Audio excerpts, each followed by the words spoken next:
അസ്സലാമു അലൈക്കും. ഹായ്, നമസ്കാരം. റിയൽ ഹോമിൻ്റെ പുതിയൊരു വീഡിയോയിലേക്ക് എല്ലാവർക്കും സ്വാഗതം. നമുക്ക് ജേഡ് പ്ലാന്റ്സിൻ്റെ പരിപാലനവും അതെങ്ങനെ നടാമെന്നതിനെ പറ്റിയാണ് ഈ വീഡിയോയിൽ കാണിക്കുന്നത് കേട്ടോ.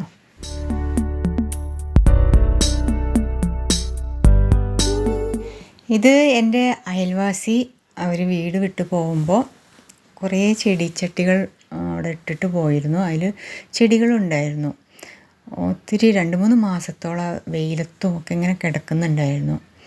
പിന്നെ വേസ്റ്റ് എടുത്ത് കൊണ്ടുപോകാനായപ്പോൾ ഞാൻ ഈ ജേഡ് പ്ലാന്റ് കണ്ടപ്പോൾ മാറ്റി വെച്ചത്. ഇലകളൊക്കെ കൊഴിഞ്ഞ് നാശമാകാനായതായിരുന്നു കേട്ടോ. ഞാൻ വീട്ടിൻ്റെ ഉള്ളിലേക്ക് വെച്ചിട്ട് അല്പം വെള്ളമൊക്കെ പാർന്ന് കൊടുത്ത് ഒരാഴ്ചയായപ്പോഴത്തേക്കും കണ്ടില്ലേ അല്പം ഇലകളൊക്കെ വന്നു. നമുക്കിതൊന്നൊരു വേറെ ചട്ടിയിലേക്ക് നടാമെന്നാണ് വിചാരിക്കുന്നത്. അപ്പോൾ ഈ ഒരു കമ്പില്ലേ അത് നമുക്ക് വെട്ടിയെടുക്കാം. ഇതിൻ്റെ ഇലകൾ പറിച്ച് ഇട്ടാലും മുളച്ച് വരും. പക്ഷേ ഇത് ചെറിയ ജേഡ് പ്ലാന്റ്സ്, ചെറിയ ഇലയുള്ള ജേഡ് പ്ലാന്റാണ്. അപ്പം കുറച്ച് വിഷമമാണ്. കുറച്ച് വലിയ ഇലകളുള്ള പ്ലാന്റിൻ്റെ ആണെങ്കിൽ അത് പെട്ടെന്ന് മുളച്ച് വരും കേട്ടോ. ഇത് പിന്നെ ആരോഗ്യം പോയതുമല്ലേ, അപ്പം വിഷമമാണ്. എങ്കിലും ഒന്ന് നമുക്ക് പറിച്ച് ഇട്ടേക്കാം, ചിലപ്പം മുളച്ച് പൊന്തിയാലോ.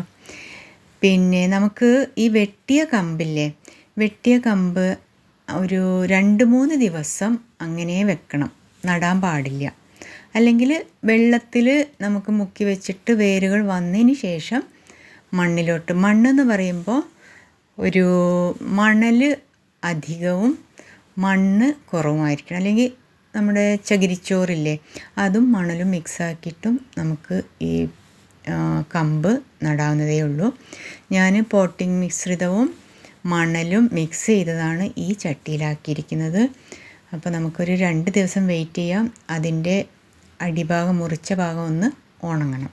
അതിനുശേഷം നമുക്ക് അല്പം നനവുള്ള മണ്ണിലേക്ക് മിശ്രിതം ഞാൻ പോട്ടിലാക്കിയതുണ്ടല്ലോ അതിലേക്ക് നട്ട് വയ്ക്കാം. ആ ഇലയും വെച്ചിട്ടുണ്ട്. 1 ഇഞ്ച് ആഴത്തിലുള്ള ഒരു കുഴിയാക്കിയിട്ട് വേണം നമുക്ക് അത് നടാൻ കേട്ടോ. വെള്ളം അല്പം ഒഴിച്ചു കൊടുക്കുക. നമുക്ക് എന്നും ഇതിന് വെള്ളം ഒഴിച്ചു കൊടുക്കേണ്ട ആവശ്യമില്ല, ചീഞ്ഞു പോകും.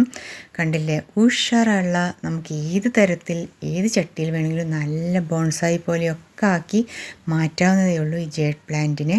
ഇതിന് അധികം വളമൊന്നും വേണ്ട. എങ്കിലും മാസത്തിൽ ഒരിക്കലെങ്കിലും നമ്മൾ സാധാരണ ചെടികൾക്ക് ഒഴിച്ചു കൊടുക്കാറുള്ള എന്തെങ്കിലും വളം ഇവയ്ക്കും ഒഴിച്ചു കൊടുക്കുന്നത് നല്ലതായിരിക്കും.